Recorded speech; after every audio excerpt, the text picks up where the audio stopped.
Bonjour à tous, j'espère que vous allez bien, je suis vraiment ravie, mais alors ravie de vous retrouver aujourd'hui pour une nouvelle vidéo sur la chaîne qui va être les sorties du mois de mai qui me font très envie. J'avais tellement hâte de vous tourner cette vidéo et de vous tourner une vidéo en fait en règle générale. Ça fait au moins 3 semaines que je n'ai rien tourné, que je n'ai pratiquement pas vlogué. Au vu des péripéties qu'on a vécues par rapport à notre fille, du déménagement, des travaux et des vacances, tout s'est enchaîné sur quasiment tout le mois d'avril et c'est vrai que ça me manquait énormément, mais vraiment énormément, et donc je suis vraiment trop contente de vous retrouver aujourd'hui pour une nouvelle vidéo et on ne perd pas de temps, on commence tout de suite. Et on commence avec la première sortie le 1er mai en fait, donc hier pour vous, dans 2 jours pour moi, mais hier pour vous, bref, aux éditions Flammarion, et c'est le dernier livre de Virginie Grimaldi et c'est Plus grand que le ciel. Et là on va avoir une histoire entre 2 personnages, donc un homme et une femme, qui vont se rencontrer dans la salle d'attente de leur psychiatre, puisque je crois que elle arrive souvent en retard et lui il doit arriver en avance, et donc ça fait que ils se croisent dans cette salle d'attente et ils vont se découvrir tout simplement, et en parallèle évidemment on va découvrir pourquoi chacun est présent. Il me semble que elle a perdu son père je crois, et lui je sais plus exactement ce qu'il a, mais voilà, donc ça peut faire une histoire vraiment super sympa, super touchante aussi, et le seul et unique Virginie Grimaldi que j'ai lu m'avait beaucoup plu, donc je me dis pourquoi pas tenter un deuxième roman avec celui-là, ça peut être vraiment très chouette. Deuxième sortie, et cette fois-ci c'est aujourd'hui puisque c'est le 2 mai, c'est aux éditions Hugo Roman et c'est le tome 4 de Hadès et Perséphone de Scarlett Sinclair, c'est A Touch of Chaos. Je crois que celui-ci j'ai dû vous le présenter au moins 2 fois puisqu'à chaque fois la sortie est repoussée, donc là je vous dis qu'il sort aujourd'hui, mais en fait si ça se trouve c'est repoussé encore une fois. Hadès et Perséphone, on est sur une réécriture du mythe de Hadès et Perséphone, clairement. Oui voilà, au niveau du résumé, on est là-dessus. J'avais beaucoup aimé, j'avais même adoré le premier tome. J'avais beaucoup apprécié le tome 2 et le tome 3. C'est juste que ce que je reproche, et encore plus avec le temps qui passe, c'est le côté érotique qui est développé à outrance et qui n'est pas justifié. Il y a vraiment des fois où c'est pas du tout justifié. Ça me dérange pas du tout le côté érotique dans un roman, mais quand c'est pas justifié ou quand c'est vraiment à outrance, ça me pose un petit peu problème. Et là il me semble que dans le tome 2 ça m'avait un petit peu gênée, et dans le tome 3 aussi. J'attends quand même ce tome 4, même si avec les mois qui ont passé je suis beaucoup moins hypée, mais je me souviens quand même de la fin du tome 3 qui était quand même très dingue et très hard, et j'ai très envie de savoir comment les personnages vont s'en sortir. J'avais aussi beaucoup aimé le fait qu'il y ait d'autres mythes qui soient développés en fait, et d'autres dieux de la mythologie qui soient mis en avant. Et voilà, j'ai quand même envie de retrouver cet univers là, surtout que je sais que ça va être une lecture qui va se lire très vite, qui va être très addictive. Donc voilà, sans doute aujourd'hui, quand vous verrez cette vidéo, ou pas, ou pas. Mais en tout cas, normalement, le tome 4 sort le 2 mai. Toujours le 2 mai, donc aujourd'hui, aux éditions Charleston sort le dernier roman de Jenny Colgan, et c'est Au-delà des nuages. Donc on va avoir une jeune femme qui a une passion en fait pour l'aviation, qui va piloter, et en fait il se trouve qu'un jour il va y avoir un accident et elle va être traumatisée de cet accident là, et elle va avoir un blocage total qui va se passer. Elle ne pourra plus du tout conduire, enfin piloter d'ailleurs, les avions, sauf que un jour son grand-père va tomber malade et il a vraiment besoin qu'elle gère l'entreprise d'aviation qu'il possède, et pour lui elle va décider de retourner dans les Highlands pour justement s'occuper de ça. Elle va piloter un des avions de cette compagnie-là, sauf qu'elle va être prise dans une tempête, ce qui va l'obliger à se poser sur une toute petite île qui n'est pas peuplée, sauf par un ermite qui est un petit peu bourru, et j'imagine qu'on va avoir une histoire d'amour entre les 2 personnages. Franchement, pourquoi pas? Ça me donne trop envie, le côté traumatisme, le côté aviation me tente plutôt bien. C'est du Jenny Colgan, bien évidemment que j'aurais envie de le lire. Est-ce que je le lirai maintenant ou pas? Je ne sais pas. Mais en tout cas, sachez qu'il sort le 2 mai. On reste encore à la date du 2 mai avec le dernier Franck Tilliez et c'est Norferville, je crois, qui va sortir aux éditions Fleuve Noir. Celui-ci, clairement, j'ai vu la couverture, je me suis dit non. Ensuite, mon regard est passé sur le nom de l'auteur et je me suis dit ah mais si, parce qu'en ce moment je suis à fond sur les lectures audio. Je vous ai fait un update lecture il y a quelques semaines justement sur 2 livres audio. Je suis toujours en train d'écouter un livre audio et ça va continuer puisque avec le boulot et le temps calme, j'ai la possibilité d'écouter des livres audio. Bref, donc comme je suis plutôt policier thriller en livre audio, le dernier Franck Tilliez, bien évidemment qu'il me fait très envie. On va avoir un détective lyonnais qui va apprendre un jour que sa fille a été assassinée de manière assez violente, que son corps a été retrouvé dans le Grand Nord québécois et donc du coup il décide de tout plaquer pour aller mener l'enquête et comprendre ce qui s'est passé.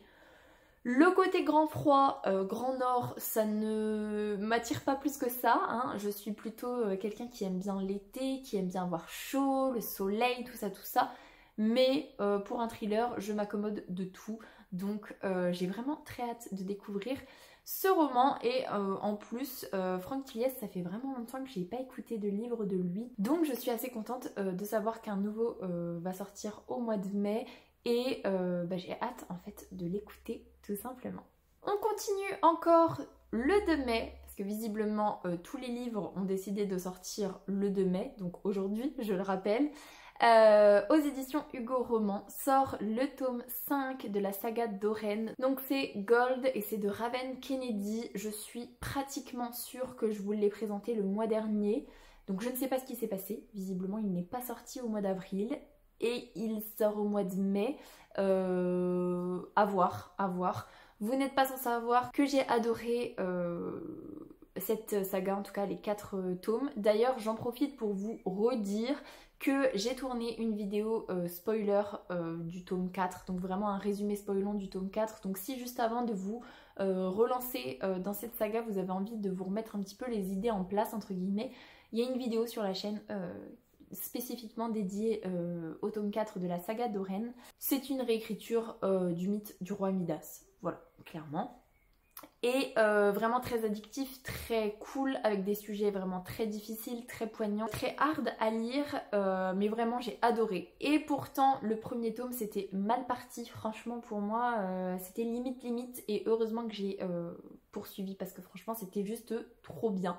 Donc moi qui n'ai pas eu la possibilité de beaucoup lire au mois d'avril, et ben en fait je suis contente que la sortie soit repoussée parce que du coup je m'y mettrai très certainement au mois de mai. Dernière sortie grand format pour le 2 mai, puisque voilà, encore une fois, c'est le 2 mai. Cette fois-ci, c'est aux éditions Addictasie, édition que je ne connaissais pas, et c'est Witch and Wolf de Chloé Wilcox. On va avoir une jeune femme qui va vivre, qui va assister au meurtre de toute sa famille. D'ailleurs, je suis pas sûre qu'elle va assister, bref, on s'en fiche. Toute sa famille va mourir, assassinée, on va l'accuser d'être coupable de ce crime-là. En parallèle, elle découvre que c'est une sorcière, donc elle va décider de partir très loin, puisqu'on l'accuse à tort, bien évidemment. J'imagine qu'elle va reprendre sa vie, puisque dans le petit patelin où elle s'est exilée, elle va reprendre les cours, et en fait, un de ses profs de fac va totalement l'intriguer, il va y avoir une attirance pour lui, et en fait, il se trouve que ce professeur-là, c'est un loup-garou, qui était même un ancien alpha de la meute de cette ville-là, qui a été exilé, mais en plus de son statut de loup-garou, c'est également un tueur de sorcières. Et lui aussi, il va être attiré par cette jeune femme-là, mais ça va faire remonter énormément de choses, puisque voilà, c'est un tueur de sorcières, elle c'est une sorcière, donc voilà. J'ai bien envie. J'ai très envie de découvrir le côté sorcière loup-garou. Je suis pas du tout fermée à la bitlite, ça me dérange pas du tout. Et voilà, j'ai envie de me lancer là-dedans.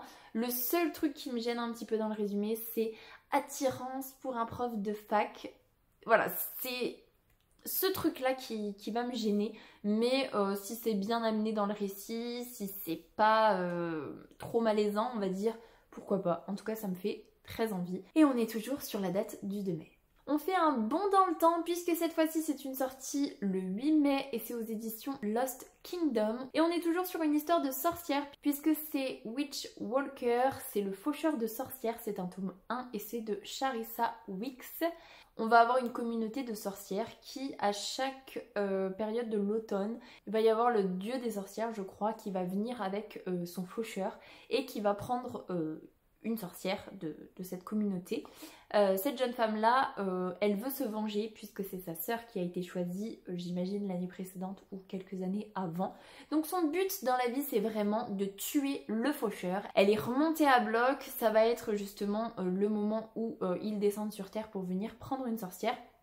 Sauf que elle va se rendre compte que le faucheur, et ben en fait c'est la seule personne qui est capable de lui ramener sa sœur et donc du coup ses plans vont un petit peu tomber à l'eau puisque bah voilà, il va falloir qu'elle réfrène un petit peu ses ardeurs pour justement essayer de sauver sa sœur. Ça me fait pas mal envie quand même, peut-être un petit peu moins que le précédent mais quand même plutôt bien. La couverture est super sympa en plus donc pourquoi pas. Ensuite, le 15 mai, aux éditions Imeris, sort L'âme du vent d'Amandine Grosso. Celui-là, je vous le présente un petit peu... comment dire? Je pense pas que je le lirai. Enfin, je sais pas en fait, c'est compliqué. Je vais vous faire le topo. On a une jeune fille qui est oracle en gros et ses prophéties, elle va les tirer du vent. Du fait de cette capacité-là, elle est censée servir les puissants de cet univers. Sauf qu'un jour, il va y avoir une sombre maladie qui va s'abattre sur le royaume et ça va la contraindre à l'exil. Le pitch est pas mal, franchement, mais il y a un côté très désertique qui m'attire pas. Je vous ai dit tout à l'heure que j'adorais quand il faisait chaud, quand c'était l'été, et le côté désert, c'est pas un truc qui me donne vraiment envie. Par contre, ce qui me donne trop envie, c'est que Imeris, c'est la maison d'édition que Tristan a créée, donc le chéri de Rêve ta vie en lecteur. Le chéri, le conjoint même, on peut dire, parce qu'ils se sont paxés, donc le conjoint, bref. Et je sais quand je regarde les vidéos de Louise de Rêve ta vie en lecteur que Tristan, il a clairement les mêmes goûts que moi en termes de romans de fantasy, vraiment. Et je me dis, qui mieux que Tristan peut éditer un livre de fantasy qui me plaît? Donc je suis, je sais pas, je suis tiraillée. En tout cas, sachez que le 15 mai, il va sortir. Je suis trop contente pour eux, franchement, pour lui, pour eux. Ça me fait des frissons, alors que je ne les connais pas, hein, personnellement. Voilà, je suis trop contente pour eux. Est-ce que je me lancerai dedans ou pas? Je sais pas du tout. Mais ce qui est sûr, c'est que... j'aurais tendance à vous dire que je fais confiance à Tristan pour choisir un univers de fantasy de folie. Est-ce que je vais le lire ou pas? On verra dans les prochains mois. Toujours le 15 mai, aux éditions Big Bang, sort le tome 2 de Dark Shores de Daniel L. Jensen et c'est Dark Skies, je pense. Je n'ai toujours pas lu le tome 1, mais j'ai tellement aimé Le Pont des Tempêtes de la même auteure que bien évidemment j'ai envie de découvrir cette saga-là. Et ça me fait quand même très envie, c'est juste que déjà le mois qui vient de s'écouler, je n'ai lu pour l'instant qu'un seul roman. On est à 2 jours de la fin du mois et je suis même pas à la moitié de ce que je suis en train de lire, bref. Mais je sais que j'ai envie de découvrir son autre univers, donc ce sera lu, je ne sais pas quand, mais en tout cas le tome 2 sort le 15 mai. Et on va être sur une marine, je crois que c'est comme ça que ça s'appelle, qui va être gardienne, on va dire, des mers et des océans. Elle va se faire capturer et on va lui demander de faire équipe avec un légionnaire, ou un commandant de légion plutôt. Est-ce qu'un légionnaire c'est un commandant de légion? Pas sûr, bref. Qui est recruté pour conquérir un nouveau continent. Et voilà, ils vont faire équipe. Je sais qu'il y a énormément de monstres marins, de créatures. Ça me donne trop envie et c'est, comme je l'ai dit, Daniel L. Jensen. Donc bien évidemment que j'ai envie de découvrir ça. Quand j'aurai le temps, j'ai envie de vous dire, ça me donne des frissons aussi, tellement j'ai envie de lire ces livres. Mais en même temps, il y a toujours le tome 3 du Pont des Tempêtes justement qui est sorti, que je n'ai pas encore lu. Il y a beaucoup de livres là que j'ai très envie de lire, donc ça passera un petit peu après, mais j'ai trop hâte quand même. Et en plus, je trouve que les couvertures sont vraiment top, donc voilà. Ensuite, le 22 mai, aux éditions Corrigan, c'est le tome 3 du Royaume des Corbeaux. C'est la maison aux promesses ardentes d'Olivia Wildenstein. J'espère que c'est comme ça que ça se dit. Je vous ai parlé du tome 1 au mois de novembre dernier. Je ne l'ai toujours pas lu. C'est pas celui-ci qui me fait le plus envie, mais ça me fait quand même pas mal envie. On va être sur une jeune femme qui est adorée des animaux, mais qui est détestée des faées. Je crois que d'ailleurs que c'est une jeune femme qui est mi-faée, mi-humaine, il me semble. D'où le fait qu'elle soit détestée par les faées, bref. Mais par contre, le prince de ce royaume adore cette meuf-là. Alors, pourquoi, je ne sais pas. Et en fait, il se trouve qu'un jour, elle va réveiller un démon, il me semble, et elle va devenir l'obsession de ce démon. Je sais pas si je le lirai un jour, ça me titille quand même un petit peu, donc j'aimerais bien tester le tome 1, mais en tout cas pour ceux qui sont dedans, le tome 3 sort le 22 mai. Et si vous avez testé cette saga et qu'elle vaut vraiment trop le détour, n'hésitez pas à me dire en commentaire s'il faut que je me lance dedans. Si vous pensez que ça peut me plaire, parce que franchement, le résumé il me titille, mais pas à 200%, on est plutôt sur du 95%, donc je sais pas, mais en tout cas, voilà, ça sort le 22 mai. Et enfin, le 29 mai sort le tome 4 de La Passeuse de mots de Jennifer et Alric Twice. C'est Les larmes du saule et je vous ai dit, il me semble, le mois dernier, parce que je vous l'ai présenté le mois dernier et en fait la sortie a été repoussée.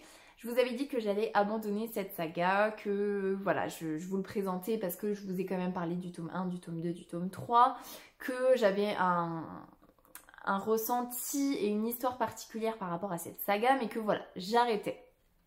Entre temps, j'ai prévenu ma petite Victo que je voulais arrêter, que je ne ferais pas de lecture commune avec elle du tome 4, que vraiment j'avais envie d'arrêter et tout. Sauf qu'elle, elle est archi hypée de ouf, évidemment, par le tome 4.